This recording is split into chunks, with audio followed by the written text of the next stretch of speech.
Hello and welcome to the Westcity Church podcast. If you'd like to get to know us more, find us at westcitychurch.com.au. We really hope that you're encouraged by today's message.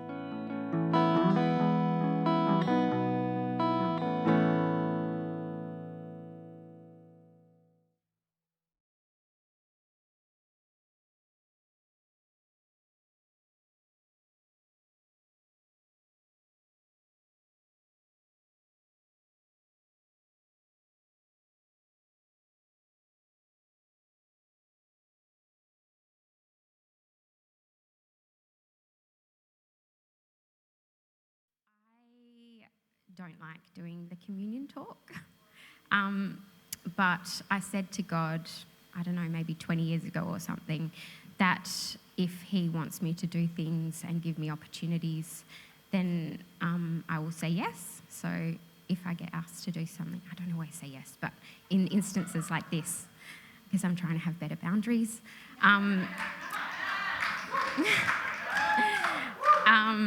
Anyway, here we are. I've just done my first 10 months as a new grad social worker in a hospital. I'm still standing, and it's been hard and good, and something that I'm deep feeling and strong sense of justice, and it's easy to become,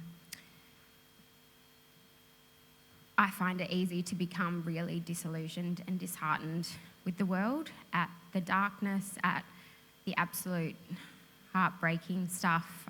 I work in the children's hospital, so that children go through, that their parents go through, and how that passes on, and how I was saying to Nina, I have lots of thoughts, but I was saying to Nina about how our society and community has broken down so much that people then rely on systems to make up for that lack of connection and that lack of community, and systems can never do that.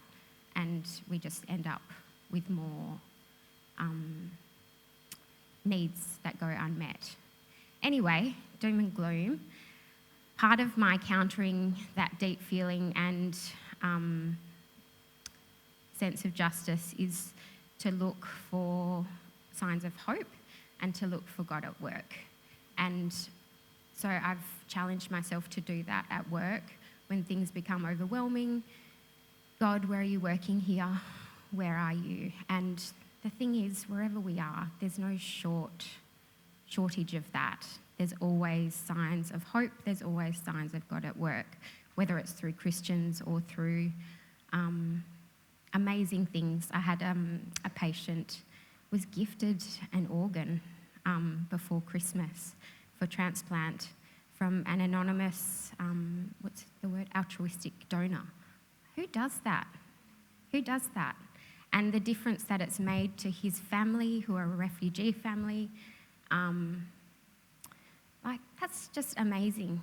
Amazing gifts, amazing, signs of hope. Consultants who speak into the lives of parents who have had drug misuse problems, and seeing them and encouraging them and telling them that they're doing a great job in the care of their children. Small things that look small, but I know they make such an amazing difference.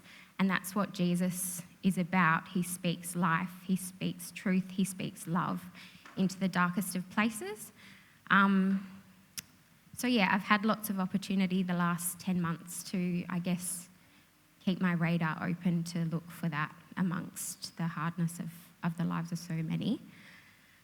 I have a prayer to share in thinking about that and thinking, so I think why I don't like communion talk is because I think I'm probably the most imperfect Christian here. I'm like, why? I don't want to do it. I don't have it all together. But the thing is, I'm like, you'll never have it all together. So just share the bits that you do learn, or things that you've grown in. So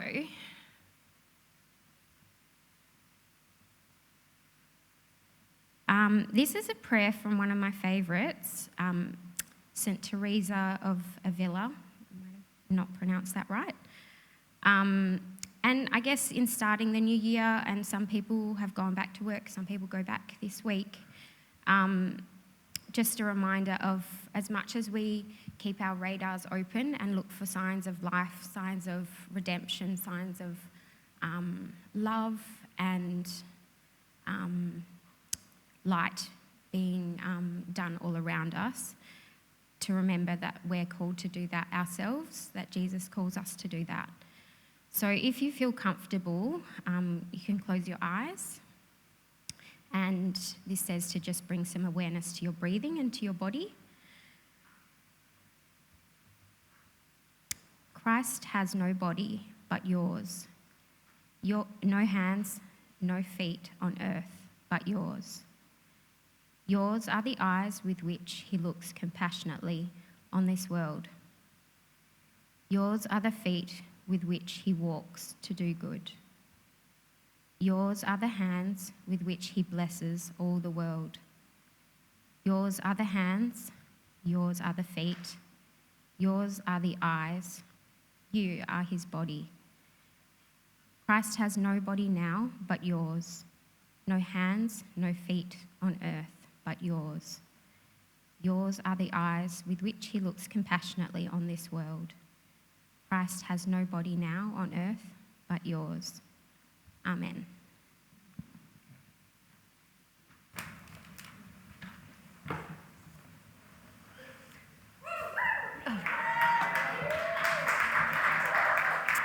Good morning, everybody. Definitely nervous, but you know what? I'm amongst friends, and so that's a nice thing to look around and see.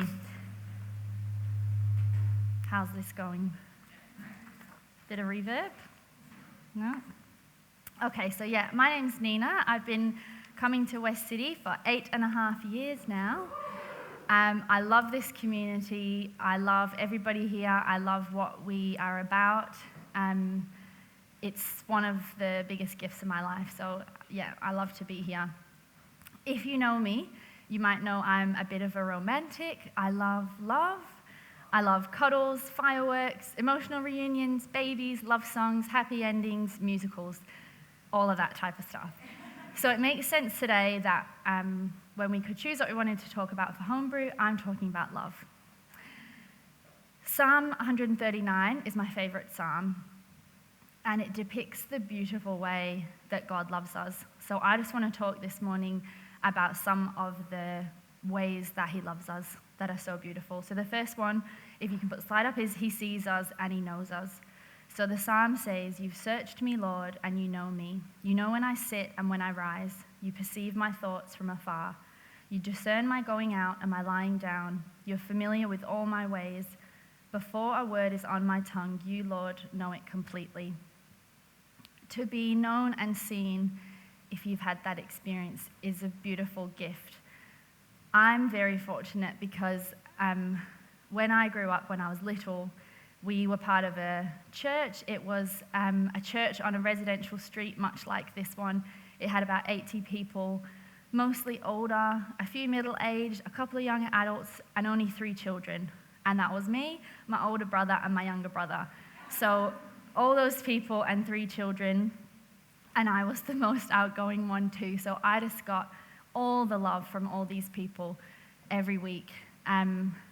Everybody thought everything we did was cute, everything we did was funny. And after church, when you go to the little hatch where they serve the tea, they always let me get the best biscuits first. So it was, I felt enveloped in love. There's a video, my parents always, they're ahead of the curve. They always had a video camera, so we've got loads of home videos from when I was a kid. And there's one when I was 3 years old. It's like I think it's a New Year's Eve thing in my living room. So they've got all the chairs from the kitchen are in, and everybody's sort of in a circle. And there's me in the middle of the room in a little dress, just twirling and singing and talking, and everybody's listening to what I had to say. So that sets the bar pretty high for like the level of love and affection that I expect is normal in life. I also have a mum who loved us so much, but in this way where she really just let us grow and be ourselves as well. So I always got the sense that she liked us, she liked to be around us, and she'd laugh at what we say, and she just enjoyed spending time with us. And she also, she didn't critique us and, comment on things. She just sort of let us be as well. And I don't know if you remember a band called Linkin Park. They were, I'm just going to call them a rock band. I don't know what genre they fit in. But when I was a young, probably preteen, Linkin Park were coming to Manchester, and that's the city near where I grew up in England. And they got us tickets, and I decided, I'm going to a rock concert. I need a rock outfit. Like, I need to change my personality because I'm into Linkin Park now. So Mum took us shopping, and I got the baggiest pair of jeans that I could find. And then I found this chunky chain, and I attached it to my front pocket and all the way around to the back pocket. And I got a black t-shirt and a big hoodie. And when I remember back on it, that was a bit of a change, and also Mum was paying for it. I don't remember her commenting on, are you sure you want that, or why are you doing that? She just rolled with what I was about, and she still does that. And I think that's just a beautiful way to love somebody. I don't know if you've heard of Greg Boyle. He's a Catholic priest, and he works in a community in Los Angeles. Well, he's the priest there. That's got like the highest rate of gang violence in the world. And he does community work and rehabilitation work with former gang members. 100%,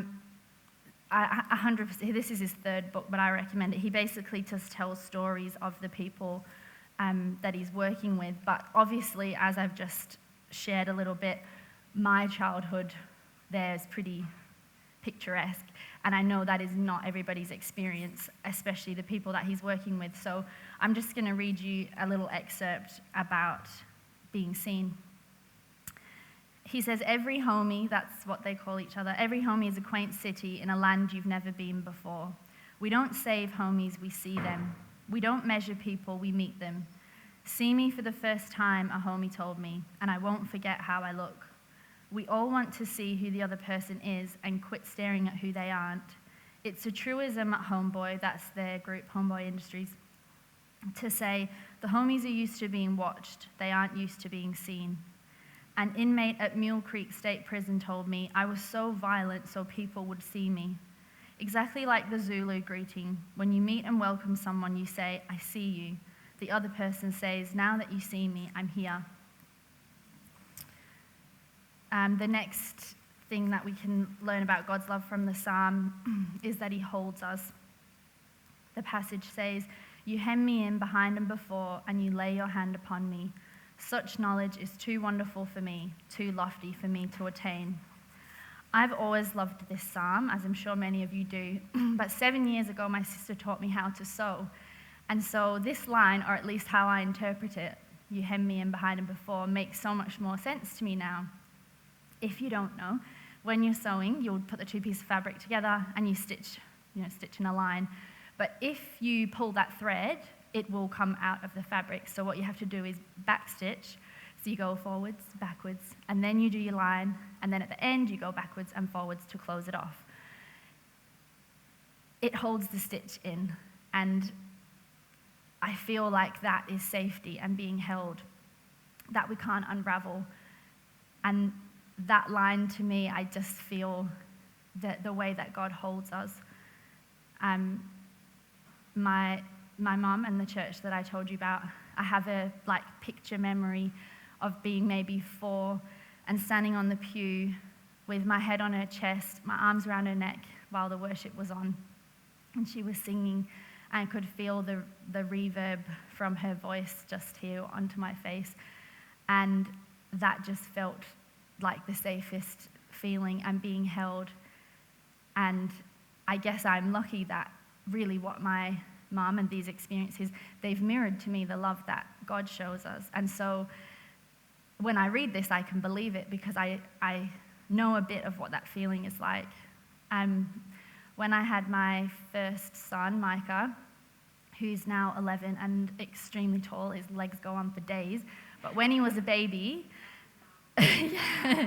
when he was a baby, and he wasn't that small of a baby either. He was 4.4 kilos when he was born. But anyway, when he was a new baby, I did not really enjoy my pregnancy. I found it very difficult. Then he was born. I thought that would be easier, but no, it doesn't work like that.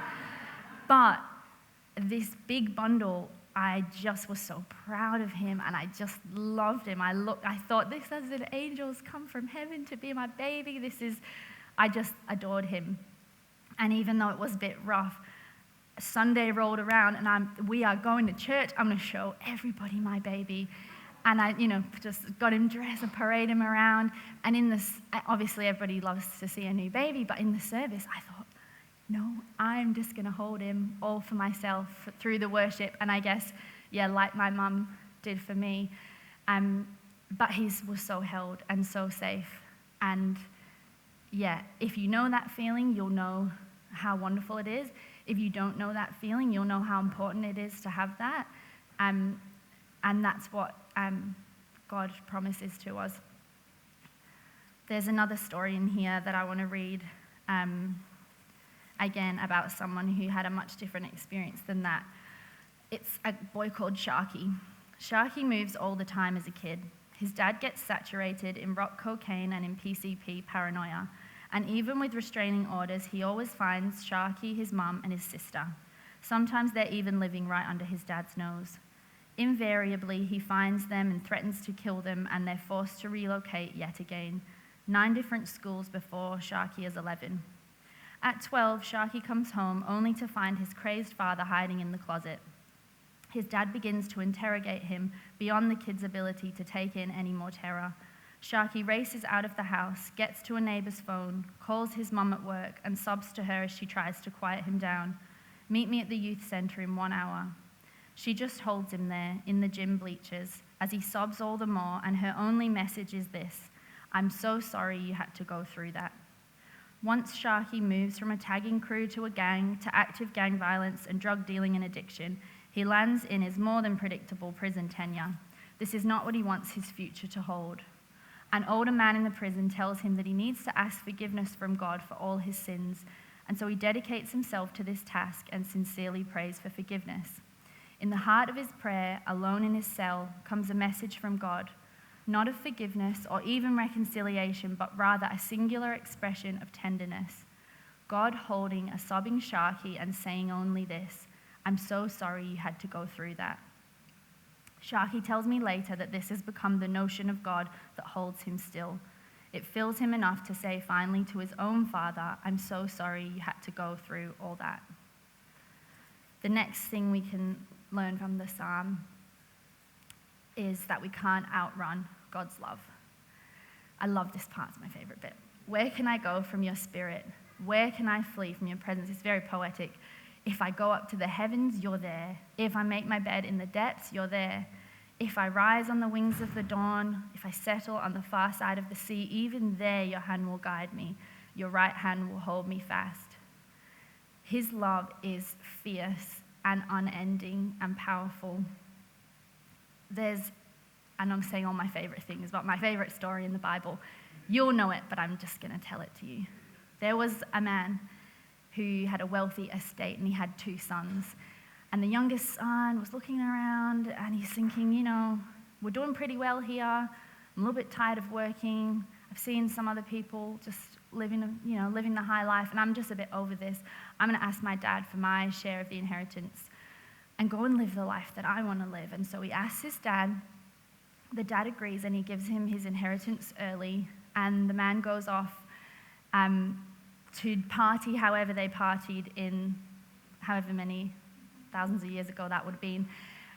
The Bible says he squandered his wealth in wild living, so I'm sure things haven't changed that much. You can fill in the blanks for what he was up to. Anyway, needless to say, as what happens, his money ran out, and he finds himself in a different country in the middle of a famine. He takes a job feeding pigs, and as he's throwing out the pods and the slop to the pigs and he's starving, he thinks, there's no way my dad would ever, have me back as his son. But the workers at the farm, the property, they've got a place to sleep and they've got food. I will go back and ask Dad if I can just work there, and I'll do that. Then at least I won't be starving. And so he makes what I can only assume would be a very long journey back, exhausted, starving, and he gets back home, and the dad, looking out, sees this figure coming towards him, and he drops what he's doing, and he runs out, and he can't believe it's true, but it's his son, and he throws his arms around the son, and he kisses his face, and he shouts to whoever will listen, "Get a robe, get a ring, and sandals like this. My son is home. Let's kill the fattened calf, and we're going to celebrate because this son that I thought was dead is alive, and I thought he was lost, but he's found." The son had said to his father, "Father, I've sinned against heaven and against you. I'm no longer worthy to be called your son." And I don't know about you, but I often wrestle with feeling worthy or deserving of the type of love that I'm describing, the type of love that God has for us. Since I was about 13, I've always been someone who journals. If you go real back in the archives, oh man, every day, I'm not good enough, I'm not worthy, I'm not doing enough for you. I was actually doing kind of a lot for a 13-year-old, but I did not think it was enough. And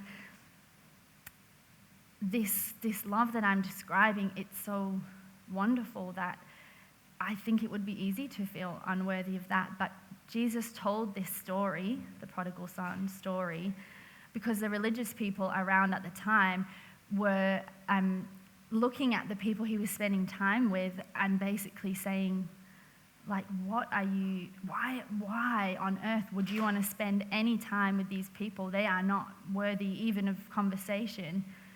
And so Jesus told this story because God is the dad in this story. God is the one who would throw his arms around you and kiss your face and be so happy to see you no matter what condition you've shown up in, who would run out to meet you. This is the Son of God talking about God. This is the nature of the love of Jesus and the love of God. That's why I love giving out communion at Westcity because, and sometimes I'll ask Aaron, pick me, I want to do it again, because when people walk down the aisle and you give the bread and the wine, I get to look you in the eyes and say, God's body and blood, it was spilled for you. Like, he delights in you. And I don't need to know who you are because I know it was spilled for you. And I know that love is extended for you because that's what this story tells us. That's what Jesus told us about the love of his Father. And it's not transactional. I mean, you don't even actually have to show up here. It is for you wherever you are. The next thing we can learn from the psalm is that the light of his love will overcome all darkness. The psalm says, "If I say, surely the darkness will hide me and the light become night around me, even the darkness will not be dark to you. The night will shine like the day, for darkness is as light to you." There's a common story arc in some movies, which again is my favorite, where there's a villain that needs to be vanquished, whatever type of bad guy it is.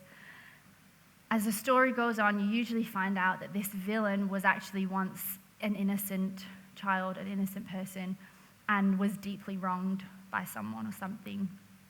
And often a battle ensues at the end, but it's not force that overcomes the villain, like in some other movies. It's love and the power of love. And I guess is this a spoiler? I'm going to say it anyway. If you haven't watched Everything Everywhere All at Once, highly recommend. That just says everything I need to say about the power of love, and it's awesome. But it's not a fluffy love that I'm talking about. It's a radical, powerful love. And to love in the face of hate, like in these movies I'm talking about, it takes guts and strength. It takes sacrifice and selflessness. When Jesus hung on the cross, he was loathed and despised. People actually came to watch his death. And it wasn't just like a lethal injection situation. This was brutal. People came because they wanted to watch that. They wanted to see him die. And his love and mercy bled out as he said, "Forgive them, Father, for they know not what they do." love conquering hate, and light conquering darkness. In John 1, it says, the light shines in the darkness, and the darkness has not overcome it. In fact, the way that psalm reads to me is almost like a little kid who'd be like, whoa, that's going to be really heavy, and the parent just picks it up like, that's actually fine. It's like, even the darkness isn't dark to you. The final thing that I want to share from the psalm is that we are loved beyond measure. And it says, how precious to me are your thoughts, God. How vast is the sum of them. Were I to count them, they would outnumber the grains of sand. When I awake, I'm still with you. So a colleague at my work came to me and another friend who has kids, and she said, okay, right, you need to convince me why I should have children. I was like, big responsibility, okay. She said, I know some people, and I love a lot of friends who have kids. I'm just not getting what it's about. She's like, I love my life. I love my job. I go out. Life's great. I can't think what could this possibly add to me, to my life. And I'm sat there thinking straight off the bat, I'm like, there is nothing I can say that will be able to explain it properly. But I'm like, I'll give it a go. And I'm like, when they do something like, and you're so proud of them, I'm like, that, you get it, but it's like, that's not going to land. Okay, I'll try something else. I'm like, oh, they're just so sweet. And sometimes they say the nicest things. I'm like, yeah, they also say a lot of not nice things as well. Okay, not that one. And yeah, I fell short, and I knew that was going to happen. And another friend came over. She had a crack at it. She didn't do so well either. And she said, in a cost-benefit analysis, no. You're actually right. Like, it's exhausting, it's expensive, you don't get to do the things that you want. Like, when you do the things you want, you feel guilty because you're not doing the other things. So yes, if you weigh it up, it's not going to win, right? And that's where we left the conversation. And a few weeks later, because I'm still thinking on this, I'm like, what could I have said? Anyway, I had a revelation. Yes, they bring joy, and yes, I'm proud of them, and I think my kids are individually wonderful people, but what having kids has been for me, that I don't think everyone needs to have kids, by the way, but like if someone's saying, convince me, what it is that they've added to me is they have expanded my heart and the way that I love to a level that I did not have or experience before I had my children. And this ministry and this, he's a priest, he's not got any children, he's loving with a very big heart. It doesn't have to be for children, but my point is that when we love in this way, that God loves us, and the way this psalm talks about, our heart expands to, and like what Kellie was saying, actually in my putting this together, I did a deep dive in some old journals actually, because I was like, I wonder if I can find a gem in there, but it was a way too of a deep dive, and I'm not going to be bringing those. But even at 13, 14, a lot of my pages I'm saying, there's so much hurt and sadness in the world. I'm also studying social work. I'm going to be graduated at the end of next year, but I mention social work quite a lot, and just that expansion in my heart, even as a teenager. I didn't have children, but that comes from the love of God that I experienced and wanting to love at that level. There's a beautiful line in the musical Les Mis that says, to love another person is to see the face of God, to love deeply and fiercely. So to recap, we're seen, we're held, we're safe, we cannot outrun God's love. The light of his love will overcome all darkness, and we are loved beyond measure. I would just want to finish with a blessing to you that I used to say to my kids when I put them to bed. And I'll do this and boop them on the nose, but I can't do that for you. But I can say,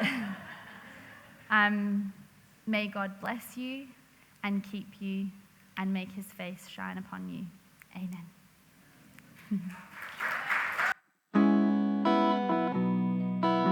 How good was that message? Thank you so much for joining us. Each week at West City, we say a benediction together. We do this because we believe that the purpose of the church is to be a caring community for the world, and that as we go and serve others, we enter into Christ's work of welcome, restoration and healing, both for us and others. We believe that in doing so, we get to see and encounter Christ. So let's say the benediction together. We come together as the church to be reminded of the go of Christ.